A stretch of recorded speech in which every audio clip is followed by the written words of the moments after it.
Bismillahirrahmanirrahim. Assalamualaikum warahmatullahi wabarakatuh.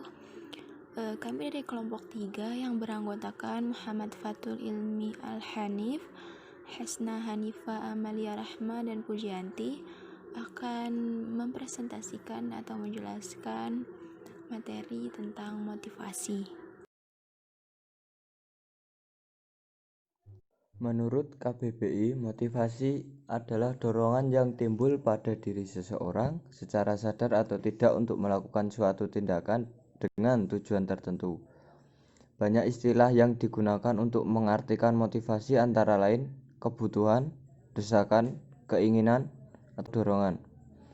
Dalam hal ini, motivasi diartikan sebagai keadaan dalam pribadi seseorang yang mendorong keinginan individu untuk melakukan kegiatan-kegiatan tertentu guna mencapai tujuan tersebut. Motivasi menurut Robert Kreitner adalah proses-proses psikologis yang menyebabkan stimulasi, arahan, dan kegigihan terhadap sebuah kegiatan yang dilakukan secara sukarela dan diarahkan pada suatu tujuan. Sedangkan motivasi menurut Malayu S.P. Hasibuan adalah pemberian daya penggerak yang menciptakan kegairahan kerja seseorang agar mereka mau bekerja sama, bekerja efektif, dan terintegrasi dengan segala daya upayanya untuk mencapai kepuasan. Selanjutnya, kenapa kemampuan memotivasi ini sangat penting bagi seorang manajer? Motivasi ini adalah subjek yang sangat penting bagi seorang manajer, karena menurut definisi, manajer harus bekerja dengan orang lain. Oleh karenanya, manajer perlu memahami orang-orang berperilaku tertentu agar dapat mempengaruhinya untuk bekerja sesuai dengan apa yang diinginkan organisasi. Kemampuan manajer dalam memotivasi, mempengaruhi, mengarahkan, serta berkomunikasi juga akan menentukan efektivitas seorang manajer. Faktor yang mempengaruhi tingkat prestasi seseorang yaitu ada 3. Yang pertama yaitu kemampuan, yang kedua motivasi, dan yang ketiga persepsi peranan. Ketiga faktor ini saling berkaitan. Jika salah satu faktor rendah, maka tingkat prestasi akan ikut rendah. Dan ada faktor yang sangat penting bagi peran seseorang, yaitu faktor eksternal dan faktor internal. Biasanya yang faktor internal berasal dari diri kita sendiri, dan sedangkan faktor eksternal berasal dari orang-orang terdekat dan orang-orang yang berada di sekitar kita.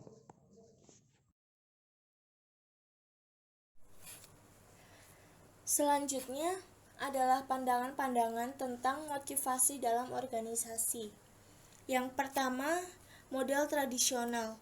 Model ini menjelaskan bahwa manajer menentukan bagaimana pekerjaan-pekerjaan harus dilakukan dan digunakannya sistem pengupahan insentif untuk memotivasi para karyawan. Bahwa lebih banyak berproduksi akan lebih banyak pula penghasilan yang didapatkan. Yang kedua adalah model hubungan manusiawi. Elton Mayo dan para peneliti hubungan manusiawi lainnya menemukan bahwa kontak-kontak sosial karyawan pada pekerjaannya adalah hal yang penting, dan bahwa kebosanan dan tugas-tugas yang bersifat pengulangan adalah faktor-faktor pengurang motivasi. Mayo dan lain-lainnya juga percaya bahwa manajer dapat memotivasi bawahan melalui pemenuhan kebutuhan-kebutuhan sosial mereka dan membuat mereka merasa berguna dan penting. Yang ketiga adalah model sumber daya manusia. Model ini menyatakan bahwa karyawan dimotivasi oleh banyak faktor, tidak hanya uang atau keinginan untuk mencapai kepuasan, tetapi juga kebutuhan untuk berprestasi dan memperoleh pekerjaan yang berarti. Selanjutnya, teori-teori motivasi. Yang pertama, teori petunjuk atau perspektif teoris, yaitu teori yang mengemukakan bagaimana memotivasi para karyawan. Teori-teori ini didasarkan atas pengalaman coba-coba. Yang kedua, teori isi atau content theories, yaitu teori yang berkenaan dengan pertanyaan apa penyebab-penyebab perilaku atau memusatkan pada pertanyaan apa penyebab perilaku terjadi dan terhenti. Yang ketiga adalah teori proses atau proses theories, yaitu teori yang berkenaan dengan bagaimana perilaku dimulai dan dilaksanakan atau menjelaskan aspek bagaimana dari motivasi. Selanjutnya, teori hierarki kebutuhan Maslow. Teori ini juga menunjukkan bagaimana hierarki kebutuhan dapat digunakan dalam manajemen motivasi. Teori Maslow ini harus dipandang sebagai pedoman umum bagi manajer karena konsepnya relatif dan bukan merupakan penjelasan mutlak tentang semua perilaku manusia. Dari penjelasan tersebut, ada 5 hierarki kebutuhan Maslow. Yang pertama adalah kebutuhan fisiologis atau psychological needs, yaitu yang terkait dengan kebutuhan tubuh secara biologis, seperti makanan, minuman, dan waktu istirahat. Yang kedua adalah kebutuhan keamanan dan rasa aman, safety and security needs, yaitu perlindungan dan stabilitas terhadap karyawan, seperti kondisi kerja yang aman, adanya serikat kerja, adanya tabungan, uang pesangon, jaminan pensiun, asuransi, dan sistem penanganan keluhan. Yang ketiga yaitu kebutuhan sosial. Setelah kebutuhan fisiologikal dan keamanan selesai dipenuhi, maka perhatian sang individu beralih pada keinginan untuk mendapatkan kawan, cinta, dan perasaan diterima. Sebagai makhluk sosial, manusia senang apabila mereka disenangi dan berusaha memenuhi kebutuhan sosial pada waktu mereka bekerja dengan jalan membantu kelompok-kelompok formal maupun informal, dan mereka bekerja sama dengan rekan-rekan sekerja mereka, dan mereka turut terlibat dalam kegiatan yang dilaksanakan oleh perusahaan di mana mereka bekerja. Yang keempat yaitu kebutuhan untuk harga diri. Pada tingkatan keempat hierarki Maslow terlihat kebutuhan individu akan penghargaan, atau juga dinamakan orang kebutuhan atau ego. Kebutuhan ini berhubungan dengan hasrat yang untuk memiliki citra positif dan menerima perhatian, pengakuan, dan apresiasi dari orang lain. Dalam organisasi, kebutuhan untuk dihargai menunjukkan motivasi untuk diakui, tanggung jawab yang besar, status yang tinggi, dan pengakuan atas kontribusi pada organisasi tersebut. Yang kelima yaitu kebutuhan aktualisasi diri dan pemenuhan diri. Kebutuhan ini adalah kebutuhan untuk mengalami pemenuhan diri yang merupakan kategori kebutuhan tertinggi. Kebutuhan ini diantaranya adalah kebutuhan untuk mengembangkan potensi yang ada pada diri sendiri secara menyeluruh, meningkatkan kemampuan diri, dan menjadi orang yang lebih baik. Kebutuhan aktualisasi diri oleh organisasi dapat dipenuhi dengan memberikan kesempatan orang-orang untuk tumbuh, mengembangkan kreativitas, mendapatkan pelatihan untuk mendapatkan tugas yang menantang, serta melakukan pencapaian. Teori dua faktor dari Herzberg. Frederick Herzberg dan kelompok risetnya menemukan dua faktor yang memengaruhi kerja seseorang dalam organisasi. Faktor-faktor tersebut adalah faktor yang menyebabkan kepuasan kerja dan faktor yang menyebabkan ketidakpuasan kerja. Kemudian, para peneliti menyebut faktor-faktor tersebut sebagai faktor motivasi atau motivators dan faktor pemeliharaan. Faktor motivasi yang tinggi tentunya dapat menimbulkan kepuasan kerja, sedangkan faktor pemeliharaan yang rendah akan menimbulkan ketidakpuasan kerja. Oleh karena itu, perbaikan terhadap faktor-faktor pemeliharaan akan mengurangi atau menghilangkan ketidakpuasan kerja. Namun, hal tersebut tidak dapat digunakan sebagai sumber kepuasan kerja. Kita berlanjut pada faktor-faktor motivasi dan pemeliharaan dalam kerja. Faktor-faktor motivasi atau motivators di dalamnya ada prestasi, penghargaan, pekerjaan kreatif dan menantang, tanggung jawab, dan kemajuan serta peningkatan.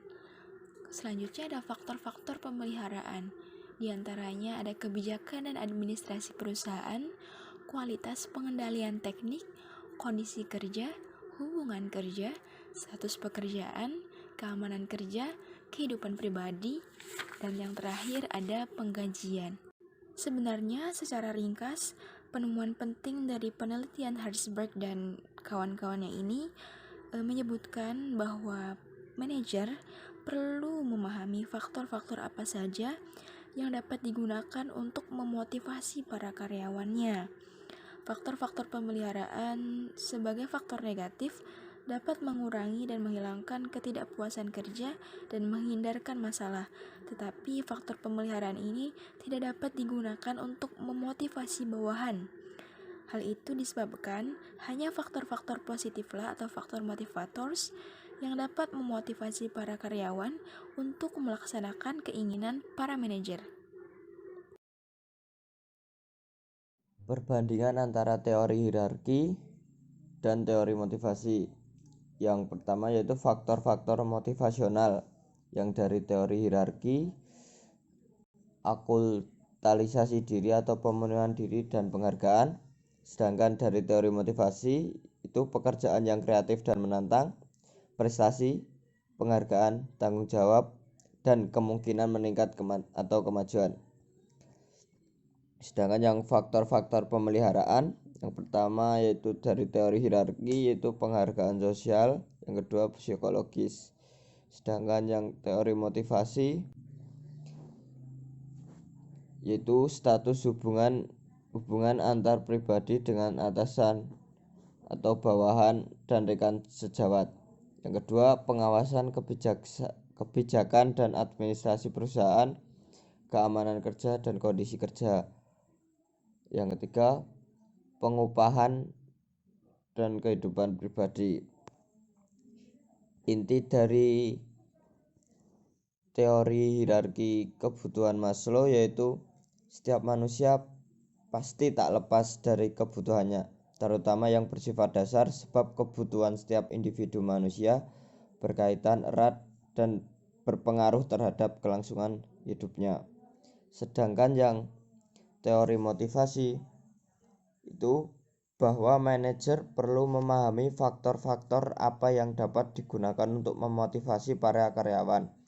Faktor-faktor pemeliharaan sebagai faktor negatif dapat mengurangi dan menghilangkan ketidakpuasan kerja dan menghindarkan masalah, tetapi tidak akan dapat digunakan untuk memotivasi bawahan. Hanya faktor-faktor positiflah yang dapat memotivasi para karyawan untuk melaksanakan keinginan para manajer. Teori prestasi McClelland. David McClelland dan para peneliti lainnya mengemukakan bahwa ada korelasi positif antara kebutuhan berprestasi, prestasi, dan suksesnya pelaksanaan.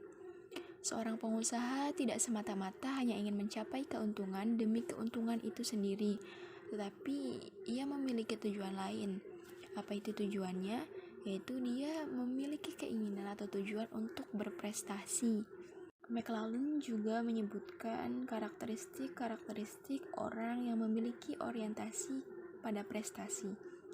Yang pertama, menyukai pengambilan resiko yang layak sebagai fungsi keterampilan bukan kesempatan, menyukai suatu tantangan, dan menginginkan tanggung jawab pribadi bagi hasil-hasil yang dicapai.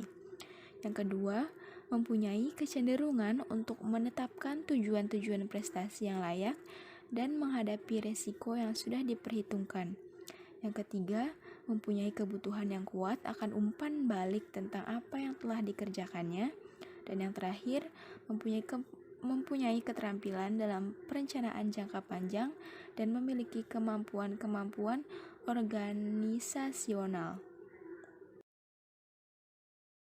Nah, teman-teman, sekarang kita menginjak pada teori proses.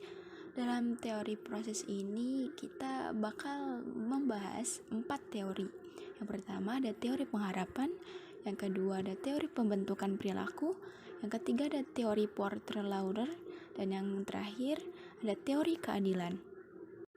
Yang pertama, teori pengharapan. Teori ini menyatakan bahwa kekuatan yang memotivasi seseorang untuk bekerja giat dalam mengerjakan pekerjaan bergantung dari hubungan timbal balik antara apa yang ia inginkan dan butuhkan dari hasil pekerjaan tersebut. Victor Vroom dalam teori nilai pengharapan Vroom menyebutkan orang dimotivasi untuk bekerja bila mereka, yang pertama, mengharapkan usaha-usaha yang ditingkatkan akan mengarahkan ke balas jasa tertentu, Dan yang kedua, menilai balas jasa sebagai hasil dari usaha-usaha mereka. Jadi dari sudut pandang manajer, menghasilkan rumusan yang teman-teman bisa lihat di PowerPoint. Kemudian selanjutnya teori pembentukan perilaku. Menurut Skinner, perilaku adalah respon atau reaksi seseorang terhadap stimulus. Jadi perilaku atau tanggapan individu terhadap suatu situasi atau kejadian adalah penyebab konsekuensi tertentu. Hal ini memberikan petunjuk bila manajer akan mengubah perilaku bawahan, maka ia harus mengubah konsekuensi dari perilaku tersebut. Contohnya, seorang karyawan yang sering datang terlambat dapat dimotivasi agar datang tepat waktu dengan memberikan penghargaan untuk kedatangan yang tepat. Keterlambatan juga dapat dihentikan dengan pernyataan celaan yang keras. Namun, penelitian menunjukkan bahwa pada umumnya lebih efektif dengan memberikan penghargaan atas perilaku yang diinginkan dibanding hukuman bagi perilaku yang tidak diinginkan. Di sini ada 4 teknik juga yang dapat digunakan manajer untuk mengubah perilaku bawahan. Yang pertama, ada penguatan positif. Bisa penguat primer seperti minuman atau makanan yang memuaskan kebutuhan-kebutuhan biologis, atau penguat sekunder seperti penghargaan berwujud hadiah, promosi, dan juga uang. Yang kedua, ada penguatan negatif. Penguatan ini di mana individu akan mempelajari perilaku yang membawa konsekuensi tidak menyenangkan dan kemudian menghindari perilaku tersebut di masa mendatang. Yang ketiga, ada pemadaman, dilakukan dengan meniadakan penguatan. Dan yang terakhir, ada hukuman. Melalui manajer mencoba untuk mengubah perilaku bawahan yang tidak tepat dengan pemberian konsekuensi yang negatif. Selanjutnya ada teori Porter-Lauder. Teori ini merupakan teori pengharapan dan motivasi yang berorientasi pada masa mendatang. Teori ini juga menekankan pada antisipasi tanggapan-tanggapan atau hasil-hasil. Jadi di sini para manajer bergantung pada pengharapan di masa yang akan datang, bukan pada pengalaman-pengalaman di masa lalu. Yang terakhir ada teori keadilan. Teori ini menyatakan bahwa keadilan merupakan daya penggerak yang memotivasi semangat kerja seseorang.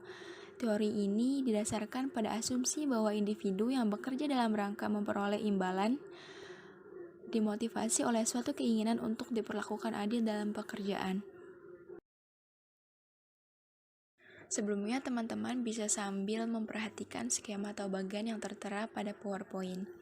Secara teoritik, model pengharapan motivasi Porter-Lauder ini berjalan sebagai berikut. Nilai penghargaan yang diharapkan karyawan dikombinasikan dengan persepsi orang tersebut tentang usaha yang mencakup dan probabilitas dari pencapaian penghargaan untuk menyebabkan atau menimbulkan suatu tingkat usaha tertentu yang dikombinasikan dengan kemampuan sifat-sifat karyawan dan persepsinya mengenai kegiatan-kegiatan yang dibutuhkan untuk mencapai tingkat prestasi yang diperlukan atau disyaratkan untuk menerima penghargaan-penghargaan intrinsik yang melekat pada penyelesaian tugas dan penghargaan-penghargaan ekstrinsik dari manajemen bagi pencapaian prestasi yang diinginkan. Persepsi individu mengenai keadilan dari penghargaan-penghargaan ekstrinsik yang diterima ditambah perasaan yang dihasilkan dari prestasinya dapat menghasilkan tingkat kepuasan yang dialami oleh karyawan. Pengalaman ini kemudian akan diterapkan pada penilaian individu di masa mendatang terhadap nilai penghargaan. Oleh karena itu, hal ini akan mempengaruhi pencapaian tugas dan kepuasan di waktu yang akan datang juga. Motivasi lebih dari sekedar teknik-teknik. Pernyataan tersebut menggambarkan bahwa motivasi adalah lebih inklusif dari sekedar aplikasi berbagai peralatan atau cara tertentu untuk mendorong peningkatan pengeluaran. Manajer dapat melihat motivasi sebagai sistem yang mencakup sifat-sifat individu, pekerjaan, dan situasi kerja dan memahami hubungan antara insentif, motivasi, dan produktivitas. Mereka akan mampu memperkirakan bawahannya. Hanya manajer yang mengetahui hal ini dan mengetahui bagaimana menerapkannya dapat mengharapkan realisasi peningkatan produktivitas dari para karyawan.